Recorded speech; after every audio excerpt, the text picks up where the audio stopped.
Alright guys, welcome back. Today we're going to do Batman and the Outsiders hardcover trade paperback volume 1 by Mike W. Barr and Jim Aparo. Yes, I finally read the trade paperback and I'm very happy that I have this. And there's 3 volumes of Batman and the Outsiders. I've only volume 1 so far and I want to read the other ones as well. I picked this up because I always like the idea of Batman training another superhero group, because I only know Batman from, the Justice League and his solo appearance and, his occasional run with Robin. And I grew up with this, when I was a young boy. I had some, small pocket comics, if you will, bundled in German, not in Dutch, but in German. I'm Dutch. And I saw this and said, hey, who are these colorful people? I don't know that. So I learned to know a little bit about them, but not really fully, because we don't have these issues in the Netherlands. So I'm very happy to have now the collection here that I want. And I have a couple of Batman and the Outsiders here lying around, but not everything. And I thought it was a good idea to get the hardcover trade paperback. So what is this? So this is a hardcover, and as you can see here, it collects Batman and the Outsiders Volume 1, Brave and the Bold 200, 1 to 13 Batman and the Outsiders, and New Teen Titans 37, and it's around almost 500 pages. That's a lot. So you get it for $50, around $50 USA, and around 66 Canadian. I got this with 50% discount, so I paid around, less than $40. I believe 37, 35, around that. I can't remember it anymore. And I think it's a pretty good deal. I mean, you have a lot of pages, and it collects a lot of, fun stories. So I'm going to, just dust check, and I'm going to, pull it off, and you can see who our heroes are. We have Black Lightning, Geo-Force, Halo, Katana, Metamorpho, and of course, Batman. So this is what the hardcover looks like. And by the way, we have also some information about Jim Aparo, and Mike W. Barr. And this is what the back looks like, right? And so when I first saw this, I thought, okay, this looks nice. What's called embossed, right? It's all in here. My criticism here, but it's more personal, it's black. And I thought to myself, why not make it, light blue, like Batman's cape, like it pops. And then the second one is maybe red or yellow. We have these, like I said, these colors. We have this blue on the background, the cape here, and then the red inside with the yellow. It looks great. But no, they decided to make it black. And I'm not sure, because you can, unless you have this in light, you can barely see it. So yeah, that's unfortunate. And so we have the Batman and the Outsiders logo embossed here with the DC logo, the modern DC logo. And you have nothing on the back. And this is what it looks like. So it's floppy form. The hardcover itself is a little bit bigger, but just a small. And I have here a Batman and the Outsider as reference. And because it's so black and my background is black, you can barely see it. But this is what it looks like, right? But the inside is just all floppy form. And I'm going to use this as an example as how this book looks like when it comes to coloring compared to the hardcover here. So we're going to open this up, and we have a is that how you say it? Forward of, sorry. Paper's a little bit thin here. Where is it? Here. Of Mike W. Barr. A lot of text that I'm not going to read. I'm not really interested about this. I'm more interested in the contents of the book. So this is the first cover, like you see on the sleeve.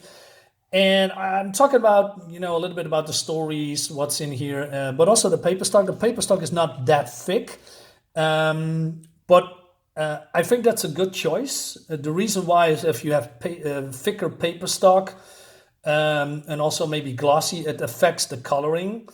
And I think the creators want to have the coloring as close as possible to the original books. It's also very light. For a hardcover with so many pages, I can easily do it with one hand, no problem at all. And that has to do with the lighter paper. So what happens here is that we have the origin of Batman and the Outsiders. So it seems that Batman, I'm going a little bit too fast here. We also see a lot of this in here. I'm going to show you a little bit later. And I believe that they are going to do that. They have done that because of ads, but I'm not entirely sure because they don't want to show the ads because, these books are from what, the 80s, 70s? And normally we have, all this information here on, below. For instance, if I open this book up, you see this. So this is an 80s comics. Right, so that's been removed, and also the page count from 1, to the end. It's just counting continuously, because, for instance, you have here page 47, 59, 175. So instead of starting with 1, it's just continuously. I like that. So it seems that Bruce Wayne's friend, Lucius Fox, is been held hostage in Markovia, right? So Batman wants to go there, and he calls the help for the Justice League, and he said, but then Superman comes in, and he says, no, I can do that because we are not operating international, and it would, cause a lot of problems because Markovia is at war with their neighbors, I guess. So Batman's going to quit, and I must say Batman is sometimes very emotional here. He's angry, and I like this version of Batman. I mean, the Batman that we probably knew from now is more stoic. He is more quiet. He has his emotions under control. But here it's more on the front, and maybe because this is Batman in his younger years, right? And we see also what happened. The origin of the Batman here. So he quits the Justice League and he goes to Markovia when we see his this king's sons, and the king died and one of the sons has become the new king, but this must be some kind of a coronation first. And you can compare the Markovia to Latveria, from Marvel's Doctor Doom. It's compared to that region, very European, with a lot of farmers and older housing, not much technology here. And what we see is that Black Lightning is here, and it seems that Black Lightning wants to make a deal for the release of Lucius Fox, but then this guy's getting killed by Katana. And I thought to myself, what are you doing here? You're Japanese. What are you doing in Markova, right? And then we see a lot of all these characters coming together. We see this young girl in this destroyed house, Halo. And Batman doesn't know all these characters, right? It's all new to him, like his facial expressions. Jim Apato's work is fantastic. He does a lot of Batman work, and I'm a sucker for Jim Apato's work. I think his action and his facial expressions and the way he draws is very appealing to me. But not all is perfect in this book, I have to admit. I'm a sucker for older comics. I swear for myself, that I think older comics are better than modern comics. But that's more a personal thing. I told you many times how I think about modern comics, but that's not here nor there. I think maybe because I grew up with them, I'm a little bit biased, so I have to admit that. Anyway, moving on. It seems that Brian here, who is the prince of Markovia, is getting powers from this scientist woman, right? Uh, the problem that I have is that it's all going a little bit too quick because he's instantly knows how to use that power. We have also Metamorpho, and the Metamorpho is here because he wants to have a talk with the scientist because he's, looking like a monster. He wants to get, be human again, I guess. So all these characters are instantly here at the same time, at the same, moment. Batman has been taken out. Halo here is new to what everything is around us. He's not, spoiler, entirely human. But we're not going to find out in here in this issue. So we have all these players are together, and I believe Black Lightning is working together with Batman, but all the others are just here at the same time. Now, before I go a little bit further, I want to show you the colors because I have this issue here, right? Now, the colors are fairly the same, but since this book, this comic here is pretty old, all this ink is being, smudged, leaked. I'm not sure what the word is out, and the art here, the coloring is way sharper. The art here as well. So, for instance, if I'm going to do a side-by-side page, you see that, for instance, you see that there's a small difference of colors, but this book is from the 80s, right? This is 40 years old. So I think, like I said, they come as close as they can get with the coloring. But it's way sharper, it's way colorful, like it's been printed yesterday. If this was new, I probably think it would look exactly or mostly like this. And I'm glad they're doing that, when it comes to paper stock, right? More example here. You see Batman. When it comes to the blues and the aura of Halo here, it's more muted. This is more, looks a little bit fresher. So the colors are popping way better. The art looks sharper because of the reprints.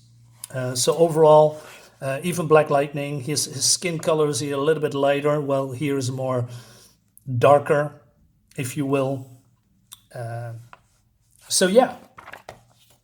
So story-wise, I think it doesn't have, the flow of the story goes a little bit quick, and I have a problem with Tatsu here, Katana.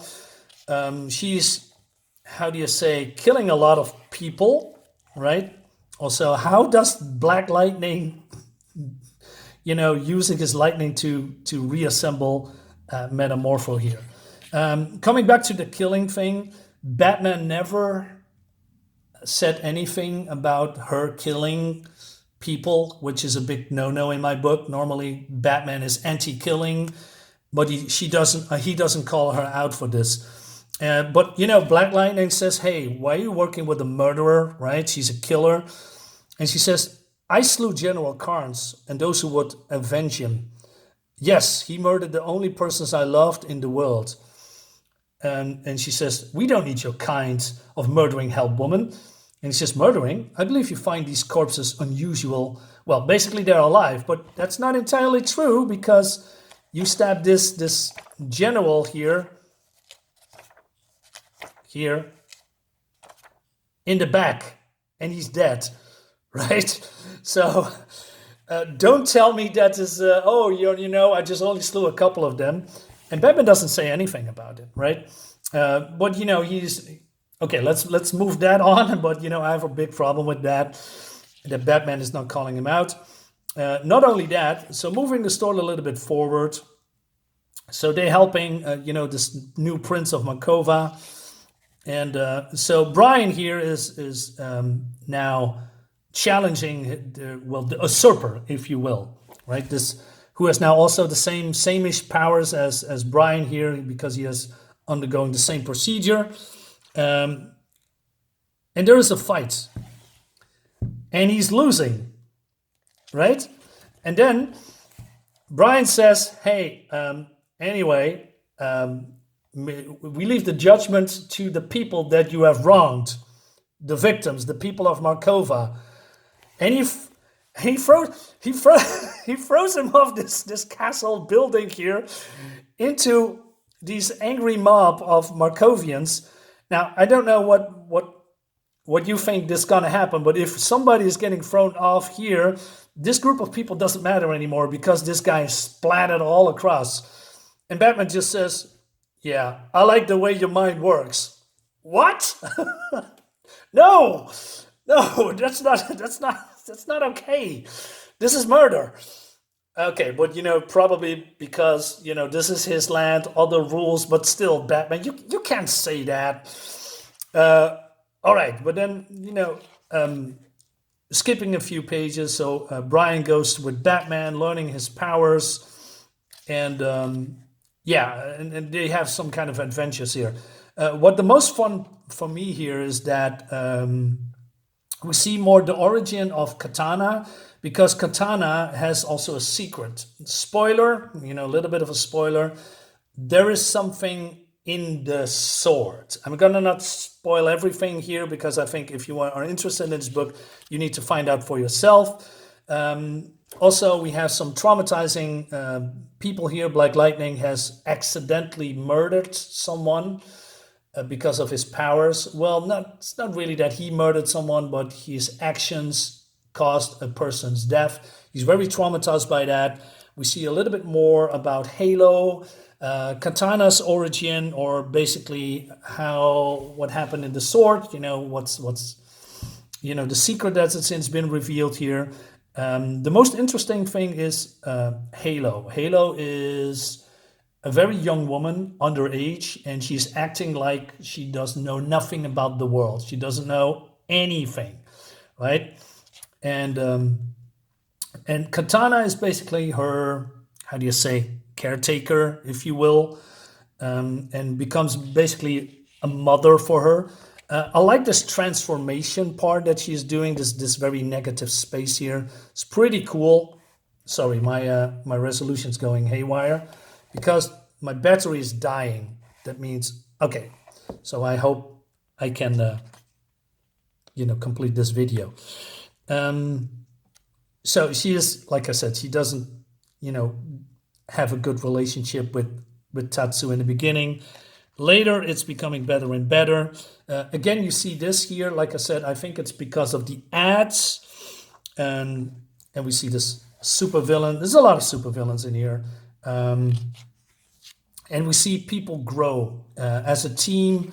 We have a lot of fun interactions with Tatsu and Halo, and also with Rex Mason, who is a Metamorpho, with Brian. So they are really bonding. Now the highlights, well, it's not really a highlight, but it's a very cool story, is because Batman and the Outsiders is teaming up with the Titans. So we see Mark Wolfman as the writer and George Perez, my personal favorite artist of all time. And they have a crossover here with it's not the Fatal Five, but Jesus Christ. I'm coming back to that a little bit later.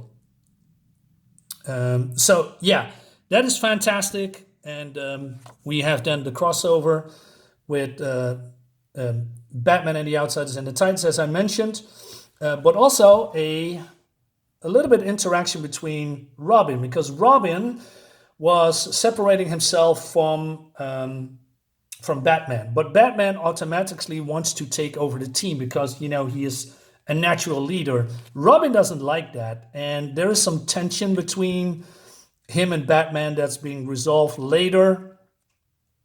Fearsome Five. I'm sorry. Yeah, I was close. Fatal Five is from, Legion of Superheroes. Very well done. Very fun story. Highly recommend this story just because, it's just well done. So skipping a few pages, there is a couple of favorites here. So my favorite is here with the Cryonic Man.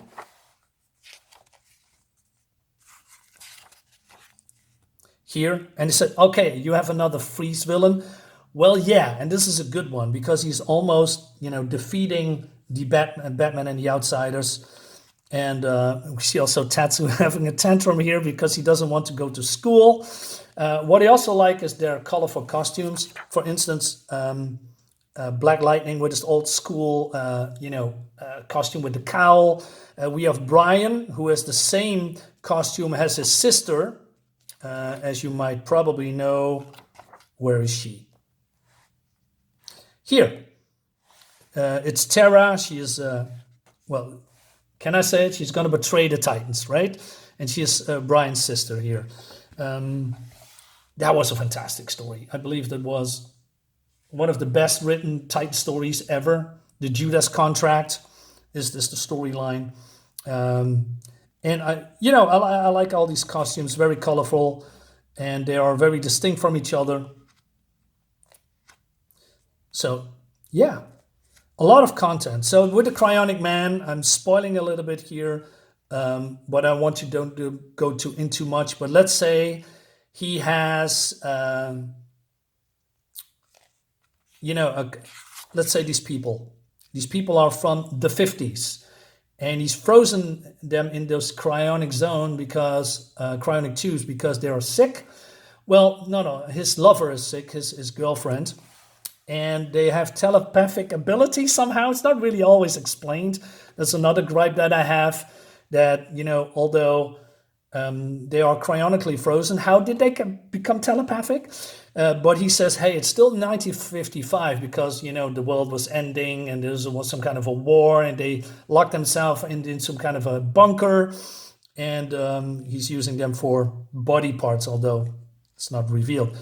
And then he kidnaps Tatsu because Tatsu is, become an organ donor because, his partner is dying because of a disease that her organs is dissolving, and then uses Tatsu as an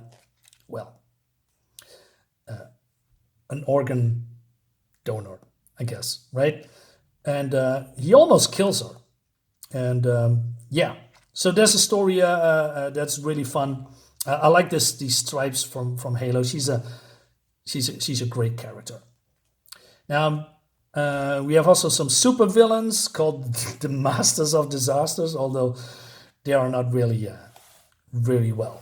And there's also a Christmas story in here that I liked with the Phantom Stranger and people that, need help. There's a lot of content here, by the way.